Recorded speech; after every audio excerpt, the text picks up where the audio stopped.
আজকের ওয়েদারটা কিন্তু একটুও খারাপ ছিল না, সত্যি কথা বলতে। সকাল থেকেই দেখলাম বেশ রোদ রোদ উঠেছিল, তাই ভাবলাম যে চলো মা আজকে আর কিছু রান্না করতে হবে না, একটু রেস্টুরেন্টে যাই, গিয়ে চাউমিন নিয়ে আসবো। এই হচ্ছে ওয়েদারের হাল। যেই রেস্টুরেন্টে যাবো, মাঝ রাস্তায় এমন পরিমাণে ঝড় উঠেছে যে বলার মতন না। এক রেস্টুরেন্টে যাওয়ার কথা ছিল, আরেক রেস্টুরেন্টে চলে গেছি, তার মধ্যে পড়ছে ঝিরিঝিরি বৃষ্টি। মা বললো আকাশটা হালকা মেঘ মেঘ লাগছে, তুই ছাতাটা নিয়ে নে। ভাগ্যিস ভাগ্যিস ছাতাটা এনেছিলাম, না হলে আজকে পুরো ভিজে একদম শেষ হয়ে যেতাম। যাই হোক, আমরা আর একটা রেস্টুরেন্টে চলে এসেছি। সেই রেস্টুরেন্ট তো পুরো ফাঁকা, কেউই নেই, স্টাফ ছাড়া, দেখতেই পাচ্ছ।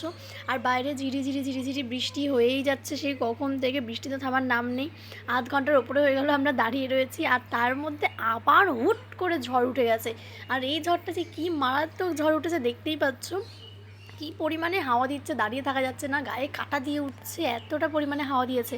বাট তারপরেও ওয়েদারটা জাস্ট একবার দেখো, কী ভালো লাগছে।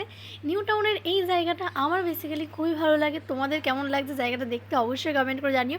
তবে হ্যাঁ, ঝড় হলে প্রত্যেকেরই খুবই সমস্যা, যারা গাড়ি বাড়ি করে যাচ্ছে, যারা কাজ করছে, প্রত্যেকেরই কিন্তু খুব সমস্যা। তারপর কিছুক্ষণ পরে কিন্তু ঝড়টা কমে গেছিলো, তখন আমরা বেরিয়ে পড়েছি রেস্টুরেন্ট থেকে। বেরিয়ে সামনে যে চেয়ারগুলো ছিল ওখানে গিয়ে একটু ভাবলাম যে বসবো। হালকা হাওয়া দিচ্ছে, ঝিরিঝিরি বৃষ্টি পড়ছে।